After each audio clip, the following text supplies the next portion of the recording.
Hello दोस्तों, आप देख रहे हैं टी कोट इंडियन। तो यहाँ पे सरकार के द्वारा फैसला लिया गया है कि अब जो पीएलआई स्कीम है उसमें फार्मास्यूटिकल सेक्टर को भी ऐड किया जाएगा।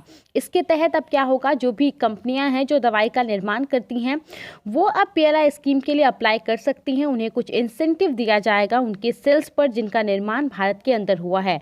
कहा जा रहा है कि इससे 15,000 करोड़ रुपए का इन्वेस्टमेंट बढ़ेगा। तो आज के इस वीडियो में हम जानने वाले हैं सरकार के इसी फैसले के बारे में, लेकिन उससे पहले थोड़ा सा जान लेते हैं कि पीएलआई स्कीम क्या होता है। पीएलआई यानी कि प्रोडक्शन लिंक्ड इंसेंटिव स्कीम, ये सरकार के द्वारा चलाया गया एक ऐसा स्कीम है जिसका मेन ऑब्जेक्टिव है कंपनियां को कुछ इंसेंटिव देना, कुछ प्रोत्साहन राशि देना। किस पर? तो उनके द्वारा जो प्रोडक्ट को सेल्स किया जाता है उन पर, और वो सभी प्रोडक्ट्स का निर्माण भारत के अंतर्गत डोमेस्टिक यूनिट्स में होना चाहिए।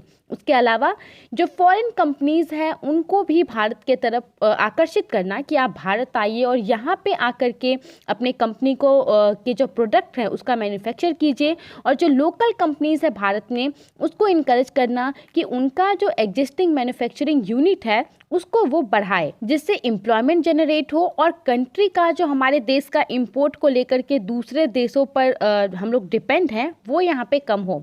बुधवार को ही यूनियन कैबिनेट के द्वारा ये फैसला लिया गया है कि पीएलआई स्कीम को फार्मास्यूटिकल सेक्टर के लिए लाया जाए। फाइनेंशियल ईयर 2020-21 से फाइनेंशियल ईयर 2028-29 तक ये पूरा स्कीम जो है वो फार्मास्यूटिकल सेक्टर के लिए रहेगा। अलग अलग कैटेगरीज में जो प्रोडक्ट का निर्माण होता है इस सेक्टर से रिलेटेड, उसमें इन्वेस्टमेंट और प्रोडक्शन को बढ़ाने के लिए ये पूरा फैसला लिया गया है। यहाँ पे अगर हम अभी बात करें तो 200 ऐसे देश हैं जिनको भारत फार्मास्यूटिकल प्रोडक्ट्स एक्सपोर्ट करता है, लेकिन जो हाई एंड पेटेंट ड्रग्स हैं, वैसे ड्रग्स जो कि ब्रांडेड होते हैं और जो बिना डॉक्टर के सलाह के लिए जाते हैं, अलग से खरीदे जाते हैं, उनको वो सब ड्रग्स को भारत को अभी भी यहाँ पे इंपोर्ट करना पड़ता है।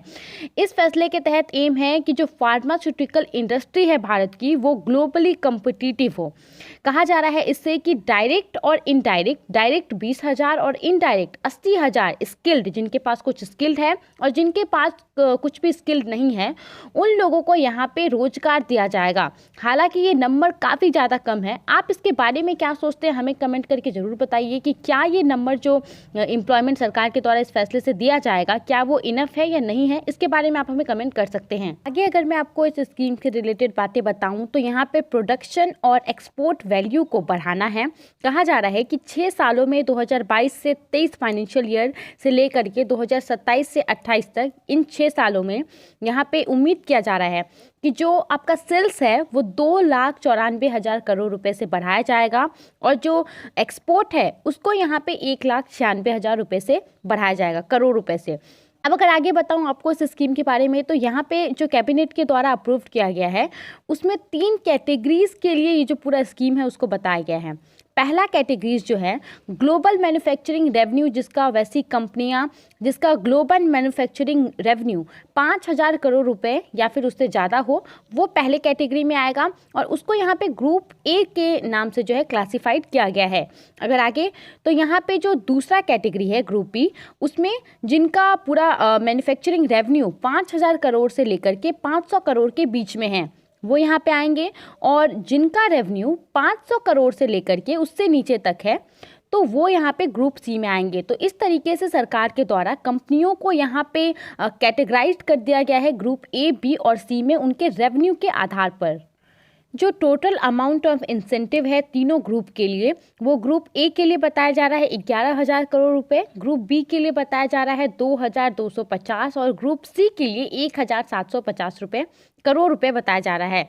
यहाँ पे ग्लोबली इंडिया 3.5% की साझेदारी निभाता है एक्सपोर्ट के मामले में और इसका जो वैल्यू है वो इस साल ऐसा अंदाजा लगाया जा रहा है कि $25 बिलियन तक पहुँच जाएगा। यहाँ पे जो तीनों अलग अलग कैटेगरी हैं उसमें अलग अलग गुड्स को ऐड किया गया है।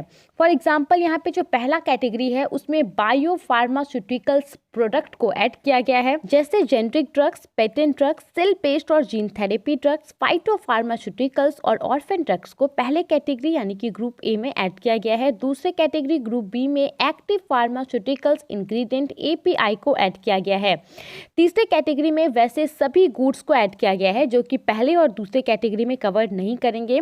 यहाँ पे जैसे repurpose drugs, auto immune immune drugs, anti cancer drug, anti diabetic drugs और कार्डियोवास्कुलर ड्रग्स, इन सबको ऐड किया गया है। तो दोस्तों आज के इस वीडियो में पीएलआई स्कीम फॉर फार्मास्यूटिकल्स के बारे में इतना ही था। आई होप आपको इससे कुछ इंपॉर्टेंट जानकारी मिली होगी। आप इसके बारे में क्या सोचते हैं हमें कमेंट करके जरूर बताइए।